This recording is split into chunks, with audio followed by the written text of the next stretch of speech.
reserved parking for handicap? No, right next to it. Daytime parking only. You're fine. Is that what it says?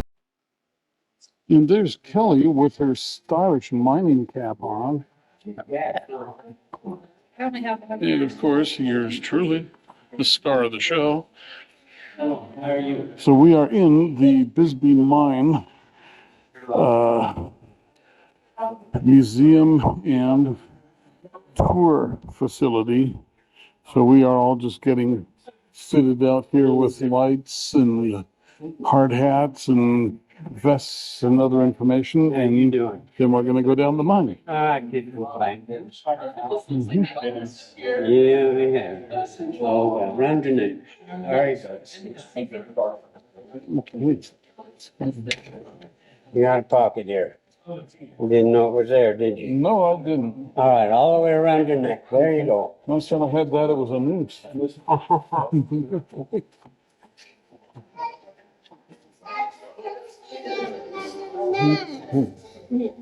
So let's catch up to Kelly now. Here are all the rocks and stuff that they have here on display. Ooh, rock. Mm-hmm. They have their own gem and mineral show here. Oh, yeah. You didn't get a chance to walk through yet, did you? No. Mm.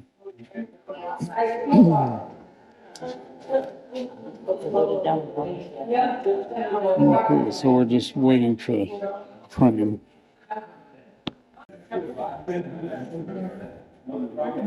There you go. Shark's teeth. Nautilus. Chessboard. Check that one. It's from Africa.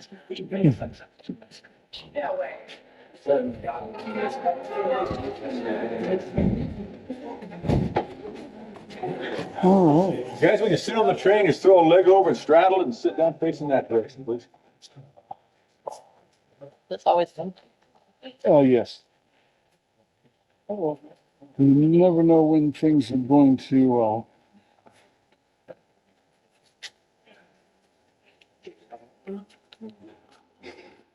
well, you just pick a car and go. Here's a brief history.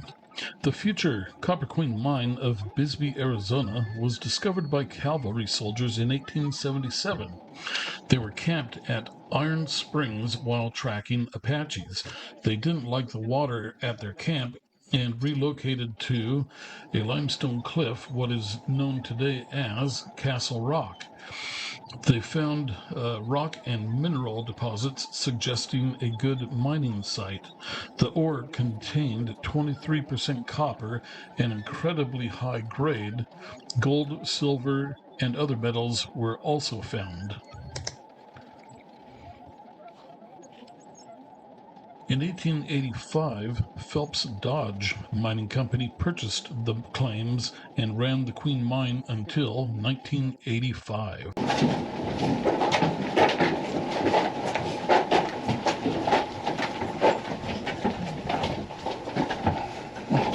Thank you.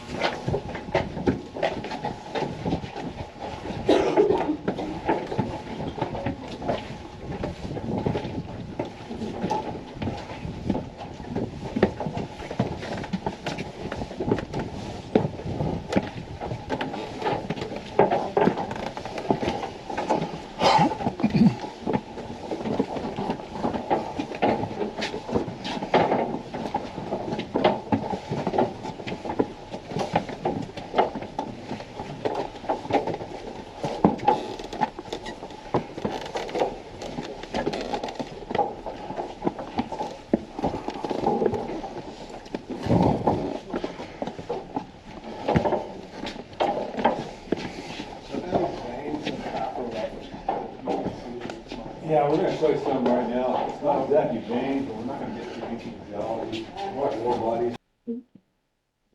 Yeah, guys, this is not a natural cave. This is one of the many places in this mountain where the ore body was and has been extracted. The jealous one right inside, folks wants to see a pop where we look like. So we're gonna check them out right now. Everybody take your lights and point them right toward the wooden deck. There's absolutely no copper down there, but keep it there for about 15 seconds.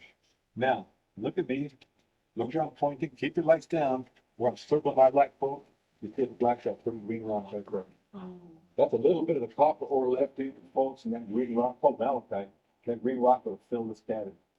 Now we're gonna check out some more. You can't see it, you know, you're standing right underneath it. So everybody over here, kind of migrate over here to this side of the platform. You folks stay where you're at. I'm sorry. Now, I've done this once or twice, so I'm gonna ask everybody to please take your right or left hand and put them right on top of your hard hat, so your hard hat doesn't fall off. Even right in there. See a lot more. Right up in there. Yeah. What I like about that specimen right there, sir, that's just a little bit of malachite that they didn't take out because it wasn't enough to. But you see a little wavy lines in it right there? That's about 181 years old right there. When that ore was injected in this mountain from the mantle of the earth, think of gel, gelatinous-like material, about well over 1,000 degrees Fahrenheit. That was flowing in, you can see the flow lines where it formed and solidified right there. That's the story of this mountain, guys, in Bisbee, Arizona. When they smelled that rock down slowly, and copper's melted, it ran about 25% copper. That means very, 100 pounds, they get 25 pounds out of that guy right there. Both unreal in the state of Arizona. My time, you mining guys, my times, mines in Arizona are mining less than 1% copper, make good money out. Bisbee, Arizona, in the early years was a really, really super high grade copper mine. Folks, men working in this area right here, 1877, very old. What that means is that tunnel down there didn't exist until 1950. So there was no little stairway up there, no nice platform. Have those men come down in here. Again, see you kind of filling that fan out now. Take a look back up above that wooden structure. You can see here, closed off now, guys. We have this ventilation coming down through there. But once upon a time, it's hung all over the surface. This is 1877, folks. The men on the bottom of Tombstone Canyon, living down there, had no electricity, no running water. Very few amenities out here at that time, folks.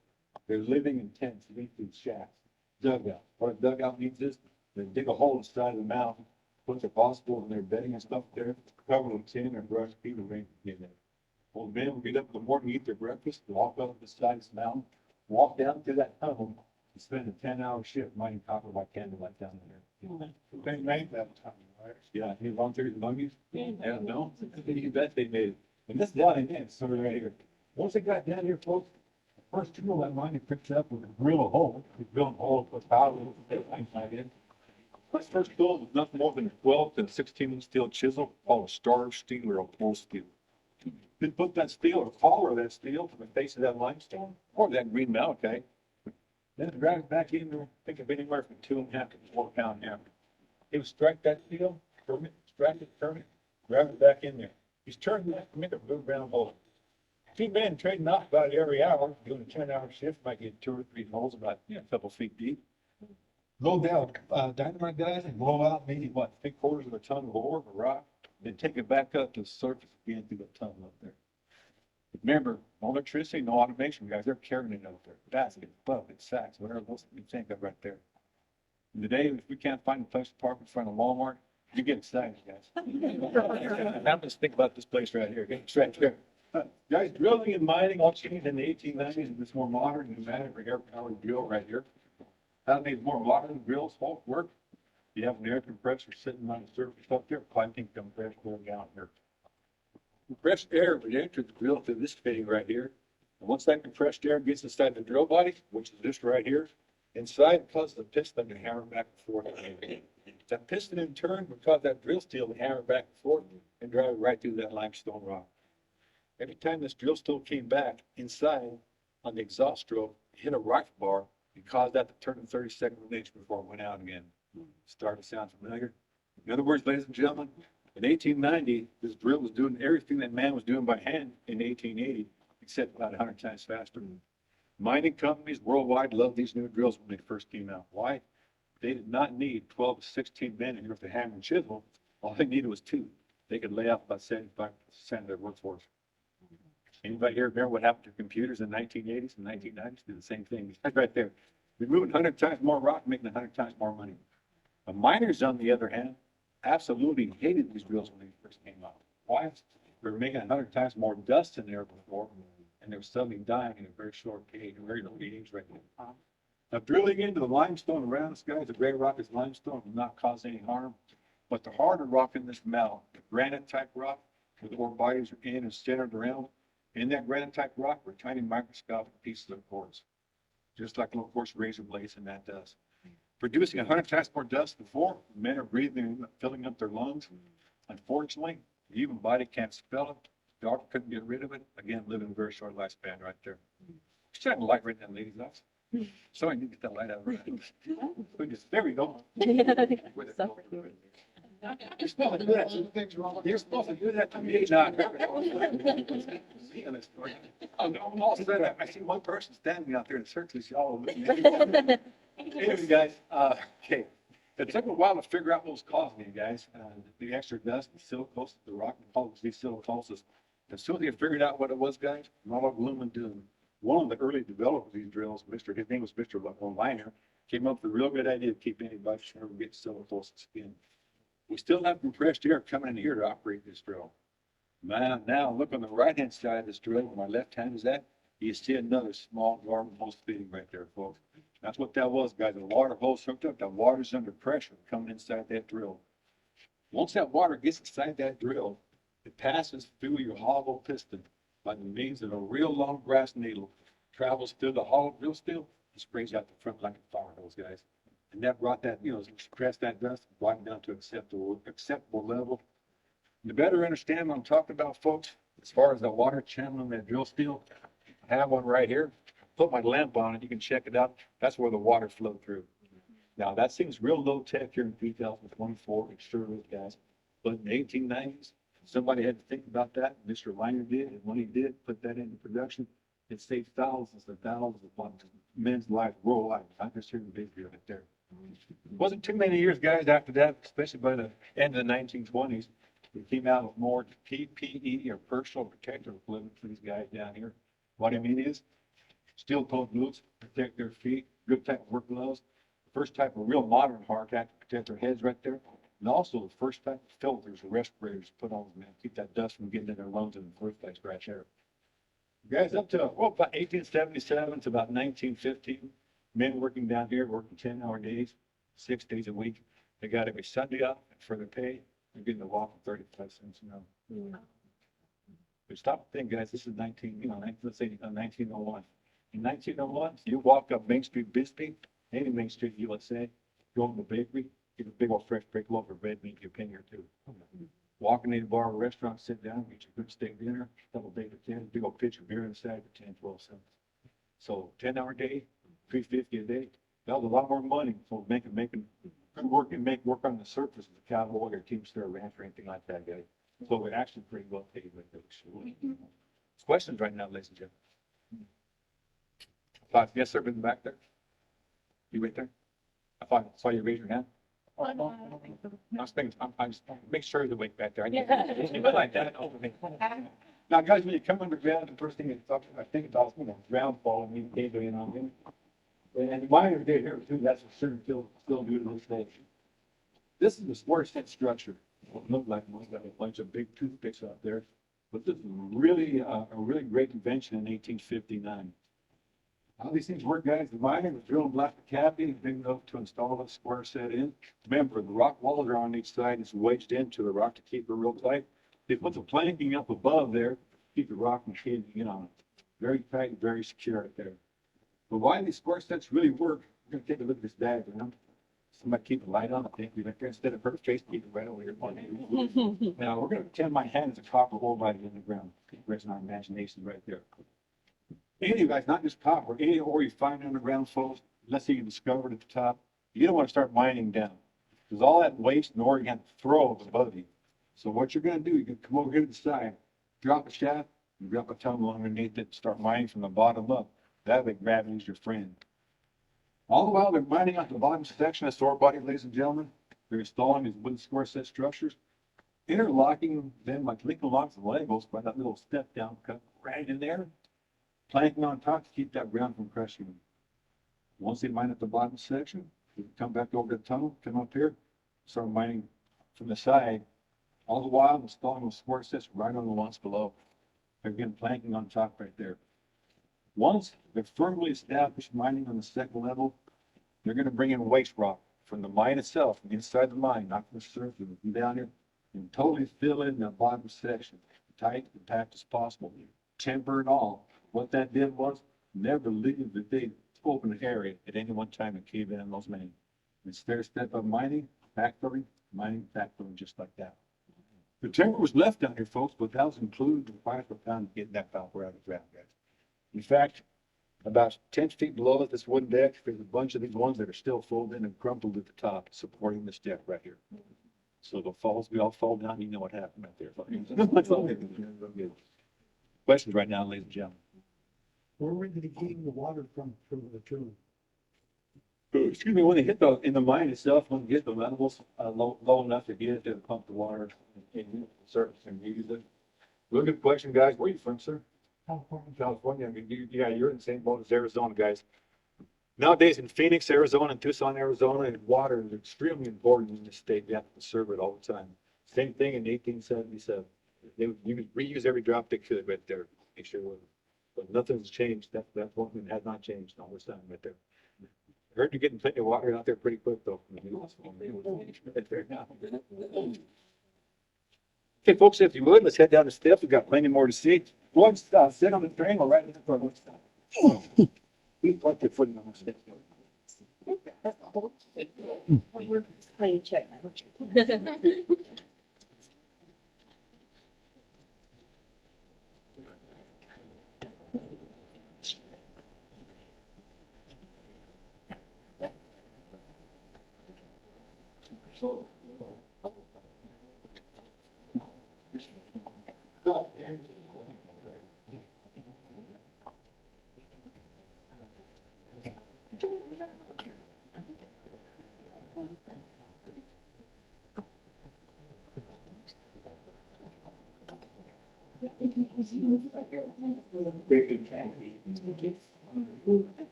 After ceasing operations in 1975, the Clean Mine Tour was opened in 1976, becoming a major tourism draw for the town's economy. The Queen Mine was one of the 10 richest mines in the world. The mine is now owned by Freeport McMoran, or Freeport McMoran. Future operations are being investigated. So it will have a future possibly for the mine, and that means more employment for the town. I don't know what it'll mean for the tour, but the tour is definitely worth seeing. Okay, guys, mining is an earth-moving business. Yeah, don't go in the vacuum yet, sir. You guys, don't go too far back there. Okay. Guys, mining is an earth... Yeah, I know, I got radar, I can spot you. Mining is an earth-moving business, ladies and gentlemen, no doubt about that. For mankind to get down to earth in the first place, where the metals are at, they have to fracture and move a lot of rock. In order to do that, they have to use a lot of high explosives.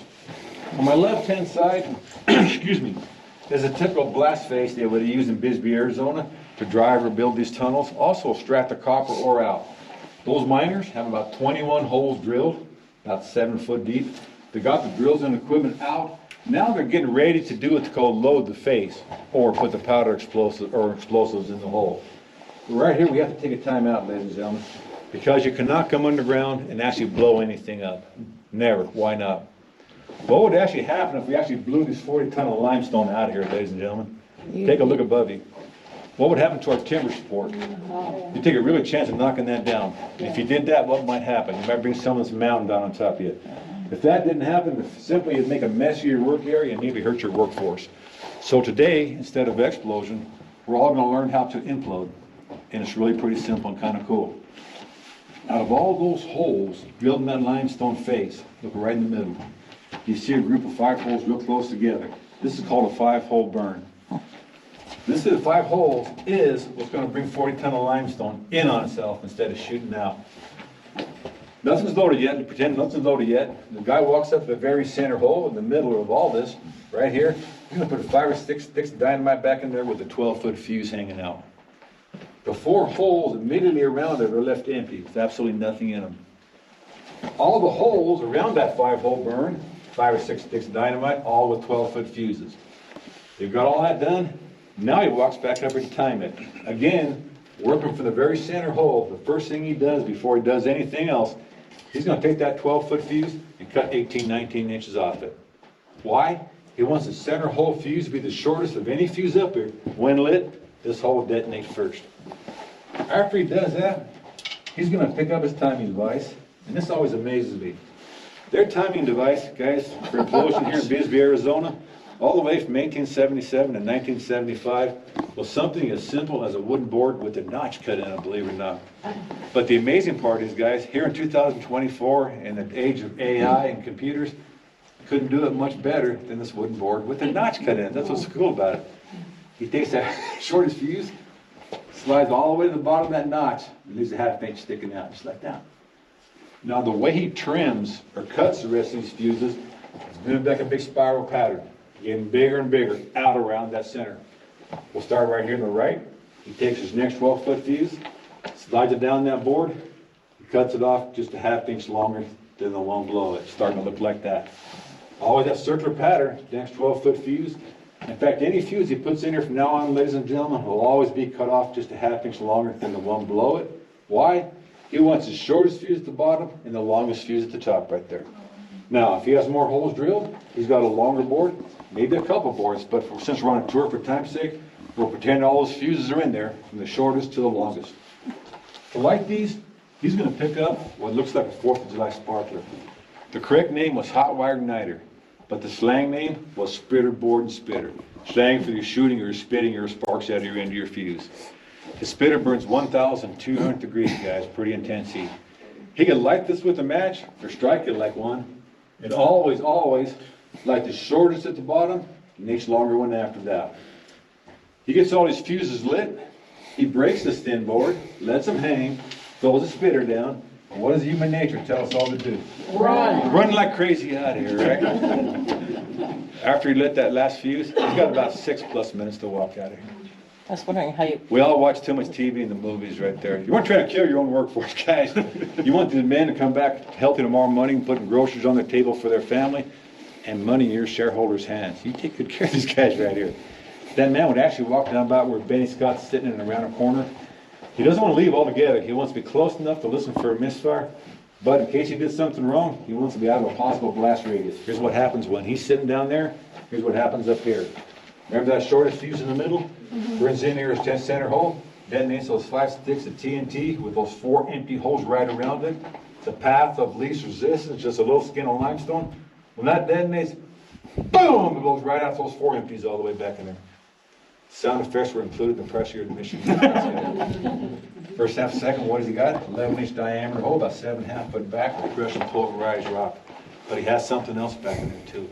He's counting on this. Remember old high school days, for every action, an opposite reaction? That rock wants to move. Only one place it can go is right out here. Takes that crushed core and just shoots it out, puts in that room right there.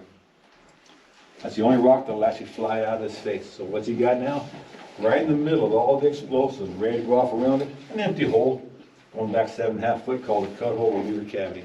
Not even a split second later, that next longest fuse on the right detonates those 5 sticks of TNT in there. But instead of breaking out to a 1.5 foot of tough limestone, it's got a nice empty hole, little piece of limestone.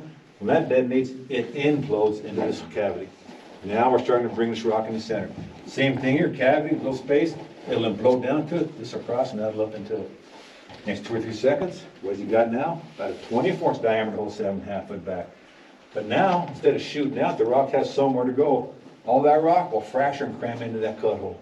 And when it does that, it creates another empty gap right around it for the next detonation to implode into that, another gap, implode into that, so on and so forth, ladies and gentlemen. What's happening here is the center cavity is continually expanding outwards in all directions. boom, boom, boom, like that, boom, boom, boom. Rock from all directions will continually fall into his ever-expanding center cavity. A plus on your physics lessons here right there. Any questions, ladies and gentlemen, about listening? So no, we can't really do it though. Tough. Yeah, I was wondering, seeing all those fuses dangling, how they lit them fast. Yeah, I could imagine they would probably could have detonated 135 sticks of dynamite right there, guys. Your 8x8 timber still, all this timber is still standing right in here. It's really neat. In history, it does not record where that came from or who invented it. Nobody knows when they first started doing that. It's unreal. It really is. Someone had an accidental discovery. Yeah, definitely on blood, sweat, and tears, it sure would be. I don't know about copper or silver, but normally on a 5-fold burn, that's actually a pull round right there. They had probably about 8 feet wide, 8 feet tall, about 7.5 foot back, maybe 40, 50 ton of limestone. Of course, it was granite, it was way more than that too. Limestone's really a pretty porous, soft rock. I know it doesn't seem like it to us human beings, but it really is right there. Do they use different methods for creating tunnels versus mining the ore then? Yes, we had this set up just to show people about implosion. I think hopefully about 80%, 90% got, or you guys got it. It took me a long time to get that down to about a 5-minute speech where everybody understood. I used to be going through this and half the people wanted to kill me with their eyes, throwing the shade away, we call it. I really started thinking, I'm gonna get beat up before I get out of here. You can do about anything you want to, man. It's called fragmentation nowadays, man. You can make that come out in one block or like talcum powder. All kinds of different ways to do it. But in this particular instance, could you mine with this? Yes. Could you drive a tunnel with this? Yes. You sure could. That's just the basics right there. We're gonna step inside real quick, guys. We got about 5 more minutes, I think, on this tour. We're gonna be real quick right here. Yeah. Let me go right in here, guys, real quick.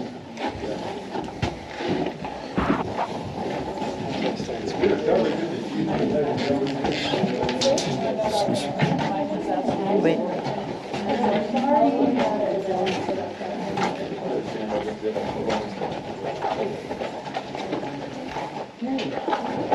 That's pretty much it.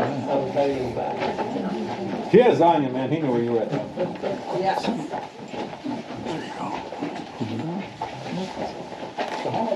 The shader.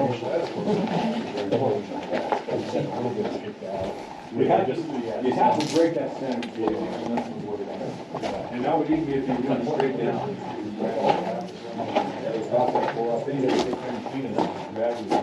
Well, that's what I'm trying to clean up part, how that. Guys, my favorite topic about this topic is right above our heads. And it seems kind of weird, what I'm about to say, but all this is Douglas fern pine. We're about 800 feet of limestone above us. Douglas fern pine is actually pretty soft or weak wood, so what's going on with that? Found out worldwide through the history of mining, ladies and gentlemen, that the good old mahogany cedar would definitely support one away from pine, no doubt about that. The folks, the strong wood was too tough. What I mean by that is, they would take that weight, until it couldn't take it anymore. Then without any warning, snap and cave in. So men working down below never saw it coming, never knew it hit them, guys. That's why your softer wood, all this is Douglas fern pine. It's like a rubber band. It's actually called elasticity. Let's say we all worked in here yesterday, we come back here, tomorrow, we came here this morning. This whole place is tilted about 3 inches to the right. What might have happened overnight? Something between us and the top of the mountain shifted up there. Big old slab of limestone or something happened. Still was pretty good, so we worked for another week or two, and all of a sudden we start seeing little splits, cracks in the wood up there. A week later, we start hearing a pop and groan. We know it's time to get out here and get to safety, guys. That's why they use the softer wood instead of the hardwood as a tattletale or early warning system. The old saying in mining was, when the timber starts talking and cracking, you start walking. Now, the last thing, but not least, guys, the most photographed thing on the tour is sitting right here. And I think everybody knows what this is already. This is their latrine or potty car right there, folks. Not much to say about that really, except they brought them down in 1916 for sanitation purposes. Before they had these, the men were using something very similar to a gigantic kitty litter box full of sand and clay. Pretty tough to carry a box full, you know what, around with you everywhere. So that's why the advantage, guys, they were railroad mounted. Once these things are full, shut the lids, take them right over the cage or elevator, take them up the surface, clean them, bring them back down, you're good to go. Instead of carrying that big old box of dookie around with you every day. Any questions before we head back to training? I know. That was the grossest thing right at the end. Okay. People lost their lives here. Total, from 1877 to about mid-1920s, a total of 8. That's it. Well, one man's too many, but a total of 8, yeah. Cave-ins or explosions? Number one cause of death underground in Bisbee was called what they call fall of ground, which is cave-in. The other one was falling into an open hole. A lot of times the old timers wouldn't be paying attention. They'd be pushing an ore car right over that cage on that shaft right there. They forgot to look up. The cage is not there. What's there? About a hole going down 2,000 feet. And once they realized what was happening, their hands are already on those handles, and it's too late. It didn't happen to the younger miners. Why? They were more heads up to a new work area. That's a really crying shame. It's an odd statistic right there. Folks, they would take off your gold tags right now. When we get back to the train, my partner Benny Scott will collect those in a little red coffee can. When we sit on the train now, face the opposite direction because we're right back the direction we came in, so we switch ourselves. Can't turn the train around, so we switch ourselves around right there. And I want to thank each and every one of you for coming down here today and spending about 45 minutes, 65 minutes, whatever it was with us. We really appreciate that. Thank you. Thank you very much, folks. Thank you. Appreciate that. I'm glad you two did that. Just got $1 million smile. She makes everybody happy. She's looking there. No, you right there. He knows that. Thank you. You're welcome. Thank you.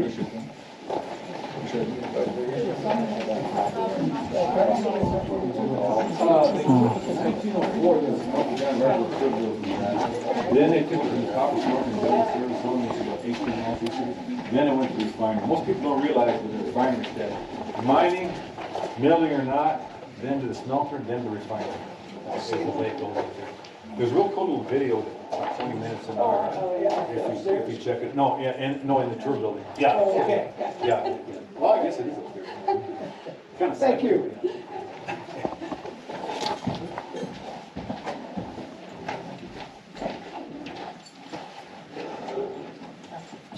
Yeah.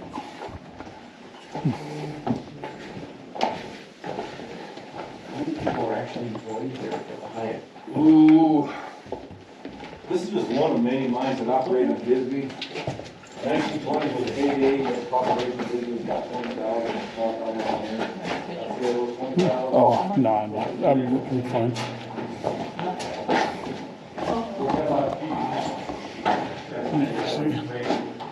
Me and Kelly. All the equipment mines and bodies, they weren't actually employed by the mines, they were feeding the mines. And that's true to this day, that's what happened. Mining camps and mining is going to go over the city back. Even to this day.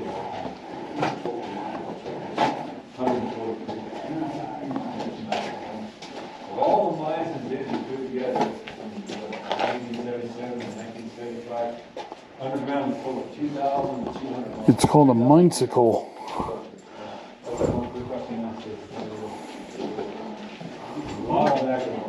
Just in about a 3 mile by a 2 mile area. Most was actually the south. This was the start of the most of the last people.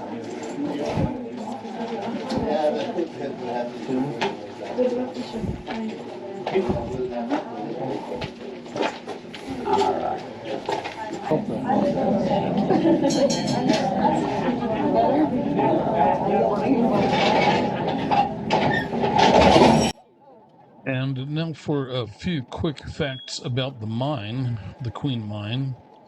It opened as a touring operation in 1976, and more than 1 million visitors have toured the mine since it opened. About 50,000 people a year tour the mine.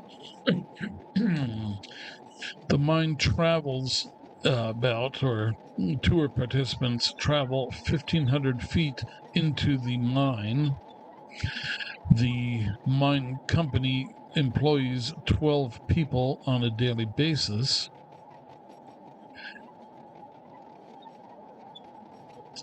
The mine produced 8 billion pounds of copper, 2.8 million ounces of gold, 77 million pounds of silver, 30 million pounds of lead, 371 million pounds of zinc.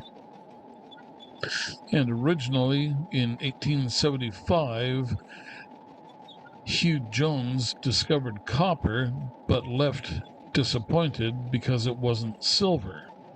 2 years later, the Army Scouts discovered the deposits, but they were unable to make a claim.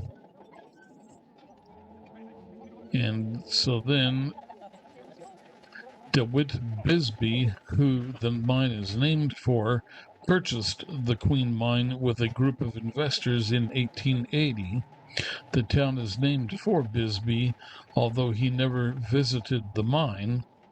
And then in 1885, the mine was purchased by Phelps Dodge, and they owned the mine until 1885. All right, thanks for watching the video. I hope you enjoyed the video, found some good, useful information. I highly recommend traveling to see this mine.